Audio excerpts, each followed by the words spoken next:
blood spatter at a crime scene tells a story. What we know for certain is that she was not covered completely in a blanket and carried out of the house. That didn't happen. They were not a sophisticated criminal. That this is not something they've done before. This is far from a cold case. They're going to have his name and his age and his address in a matter of weeks. Hey guys, it's Jackson Buhai here with TMZ. Now we are coming up to the nearly 3-month mark since Nancy Guthrie was initially abducted. Today, joining me is Jim Clemente. Now he is a retired FBI supervisory agent and profiler, and he also runs the Real Crime Profile podcast, so feel free to go and check that out. Mr. Clemente, thank you so much for joining me today. Thank you for having me, Jason. So it seems like as things evolve with this case, every question that gets answered comes with more questions. You know, a retired FBI special agent recently said that the abductor is most likely a Tucson local. We've interviewed a genealogist that says it could be a matter of weeks that authorities get a DNA match and we actually nail down who the person that conducted this crime could actually be. And what you're bringing to the table is that we can learn a lot about the blood spatter patterns. Can you talk to me a little bit about that? Sure. Blood spatter at a crime scene tells a story, a particular moment in time. And it can tell us what happened and didn't happen before and some of what might have happened after. So in this particular case, I'll refer to the first image, which is, it shows two distinct blood spatter patterns, one in the upper center and one in the lower right. And these are very close to the front door.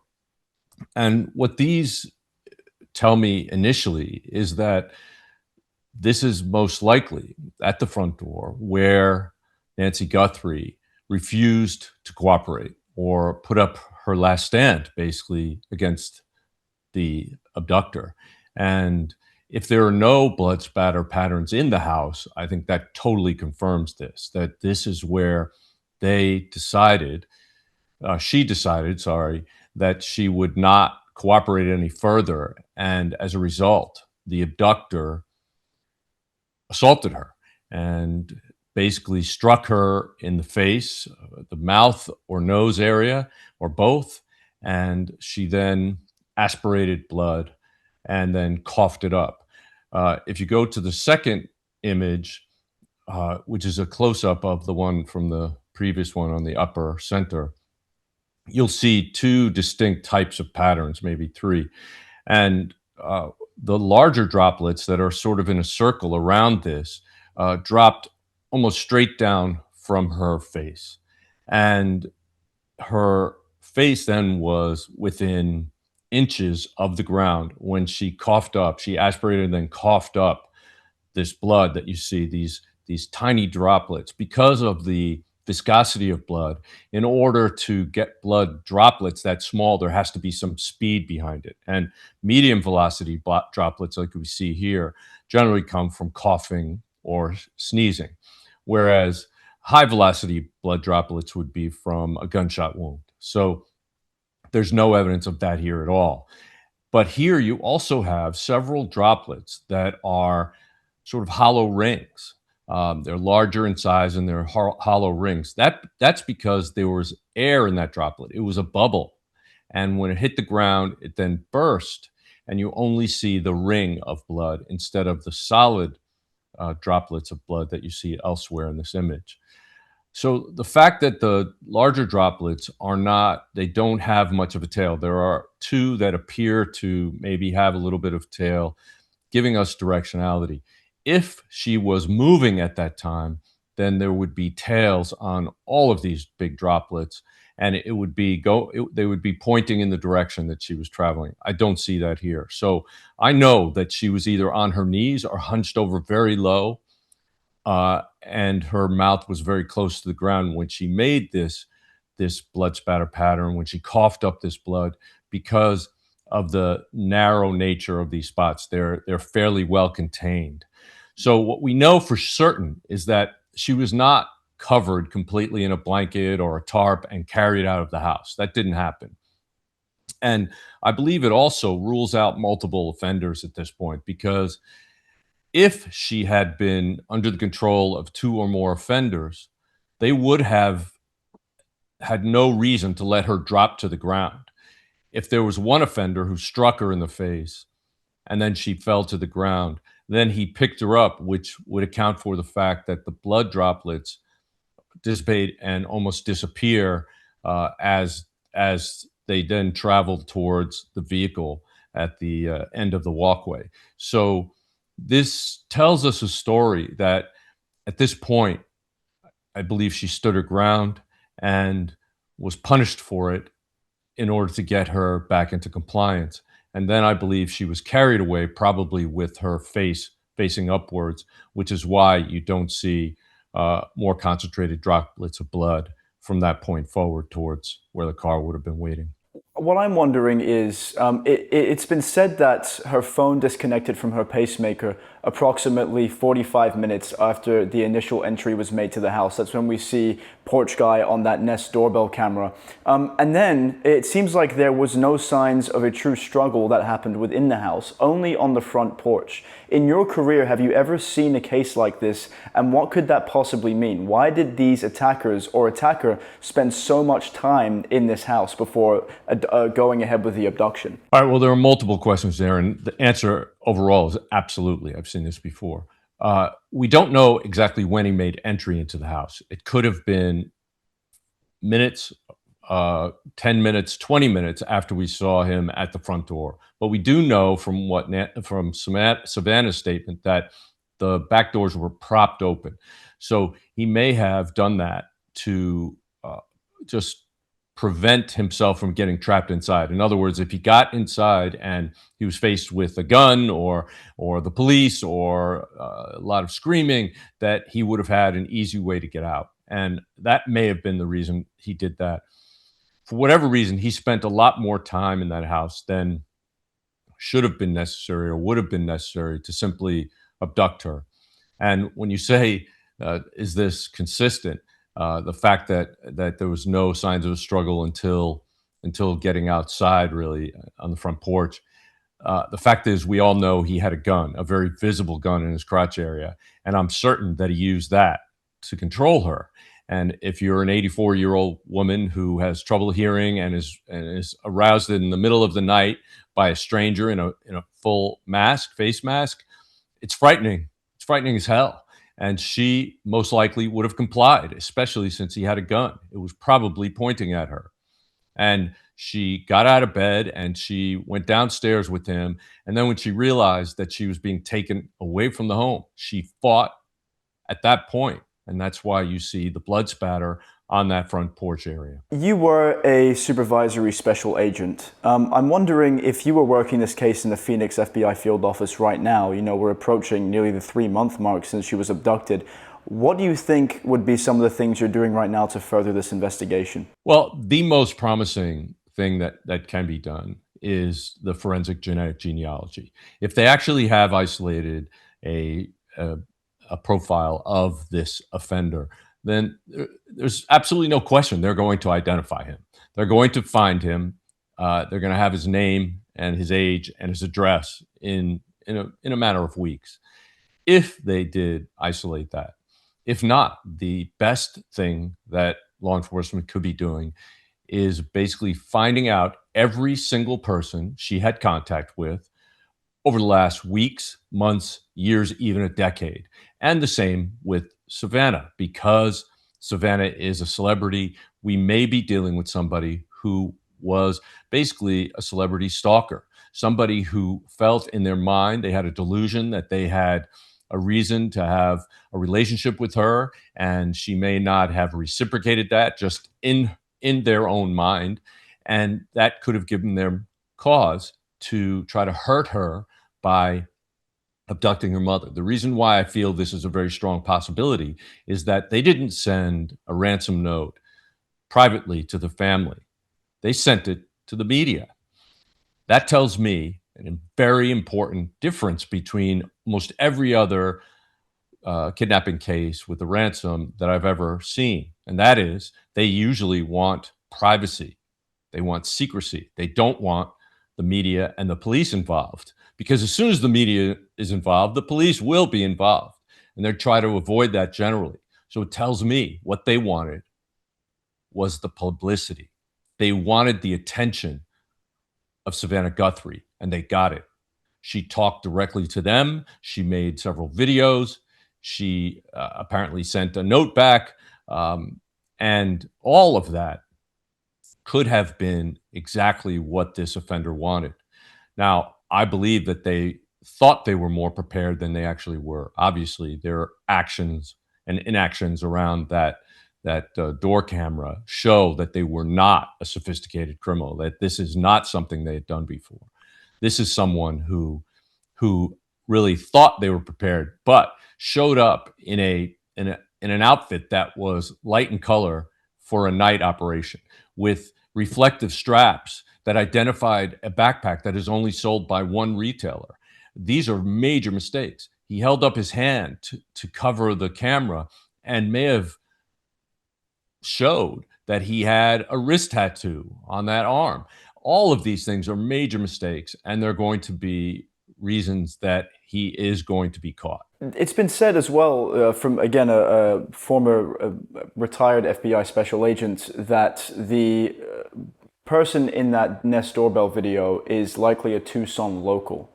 I'm wondering what you think. Well, I do believe that the highest probability is that it is somebody that has some passing connection to Nancy. In other words, that could have been recent in pre-attack surveillance, or it could be for a long time ago because they're local. I think either is possible. I think it's somebody that possibly was an Uber or Lyft driver, possibly was a repair person that came into the house or delivered packages or took care of the lawn or the pool, that they had some innocent interaction with her in which Nancy may have mentioned her daughter, and this person gleaned that she lived alone, that she was vulnerable, and that she had the connection to this famous person.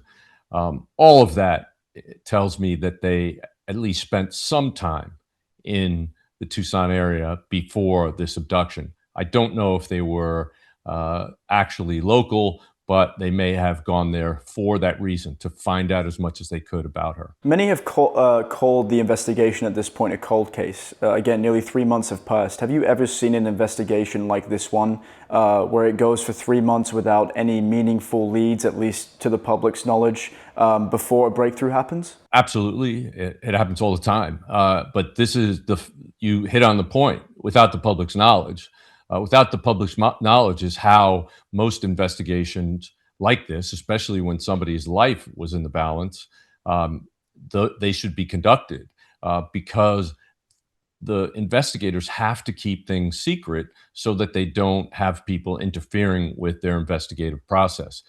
But the fact that we don't know doesn't mean that they don't know. And the fact that I do believe that I've heard reported that the FBI has a DNA sample from this, potentially from this offender, and that they are performing forensic genetic genealogy process on it, so that the answer will be coming out soon.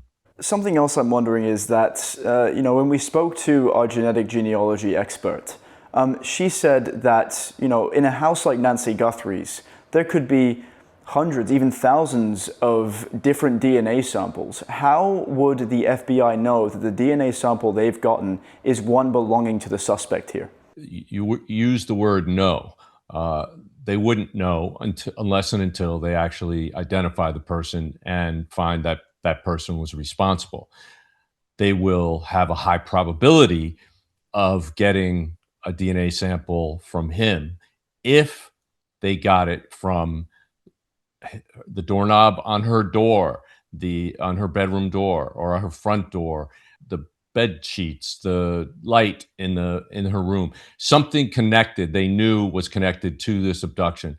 He could have discarded something. Maybe he ripped off her watch. Maybe he grabbed her pillow and put it over her face so she wouldn't scream. I don't know what the facts are of this particular abduction, but there would be ways investigatively to try to narrow that down. Of course, there's going to be DNA samples from many people in any house, but if they can tie it to a particular location and point in time, then they can actually minimize the chance that it's not related to the crime.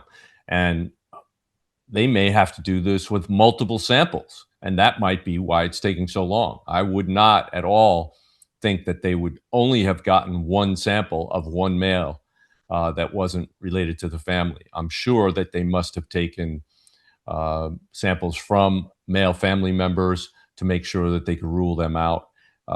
And then they would, anybody else that they knew that was in that house, they would also take samples from them to rule them out. Based on the information you have at hand, does it seem like more than one perpetrators are involved here? I see no evidence at all that more than one perpetrator was involved. And I won't speculate that somebody was involved if there's no evidence of it. I mean, we saw one guy at the front of the house.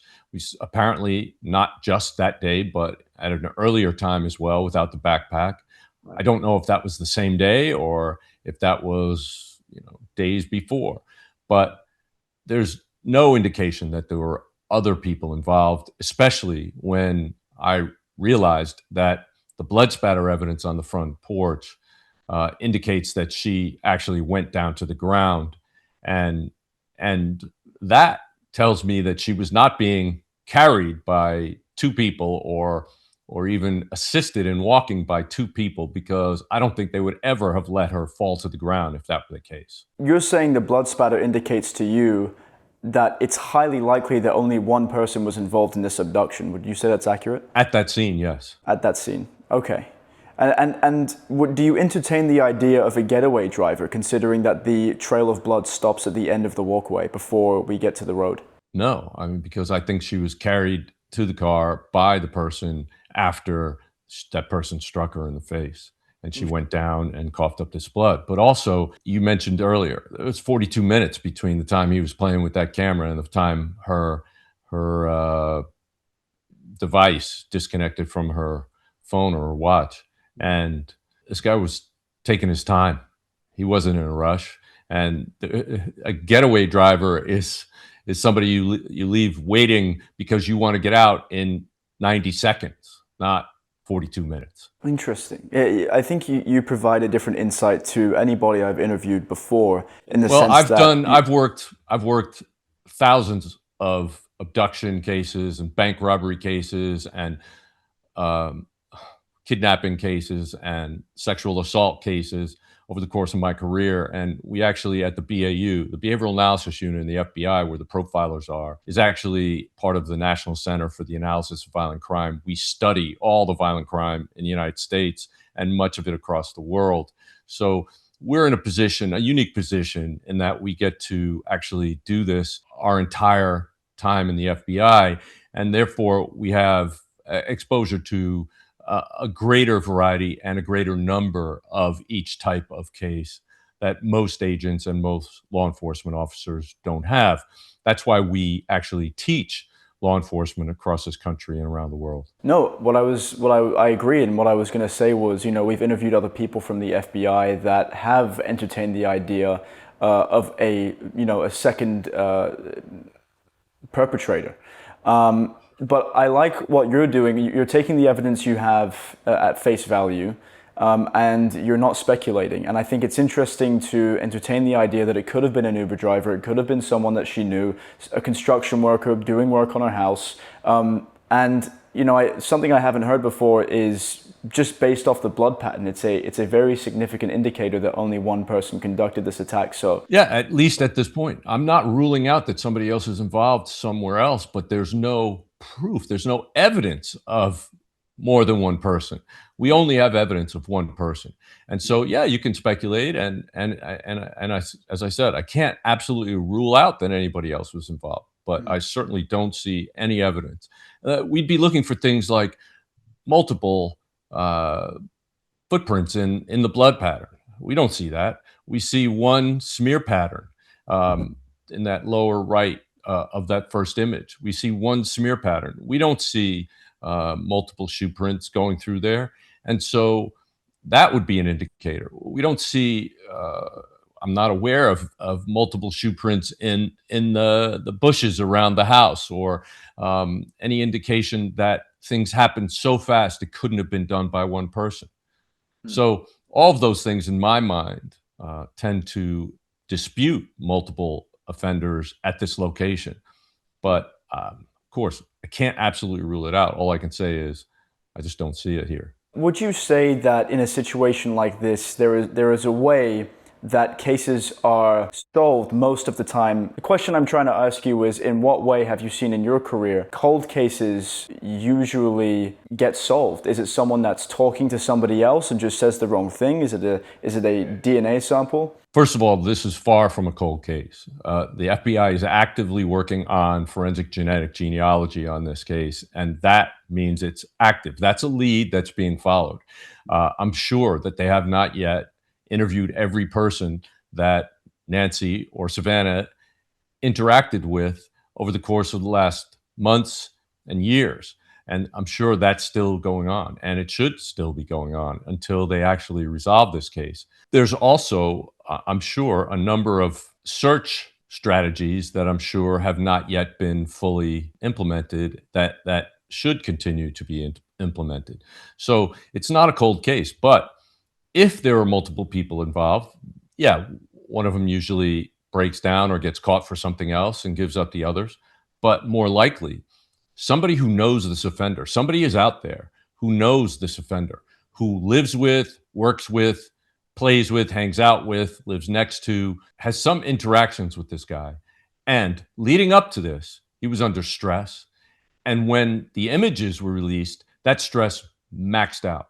And because of that, he likely tried to change his appearance, tried to maybe leave town for an emergency, stay away till things calm down, maybe change the color of his car, maybe cut his hair, shave his beard, mustache, whatever, or grow one if he didn't have one. But definitely try to lay low, change his appearance, get away. And before this happened, he may have been mouthing off to people around him about what his intentions were, leaking out some information without intentionally trying to, but also after it happened, he may have been asking a lot of questions, trying to figure out what was really going on, trying to see if anybody around him was being talked to, trying to assess whether or not he needed to run. And so those changes in behavior will be noticed by somebody around him. And hopefully those people will call into law enforcement. And that will dovetail with this genetic genealogy investigation. And hopefully it will bring this case to a close relatively soon. Mr. Clementi, thank you so much for joining me today. I really appreciate your time. Thank you, Jackson.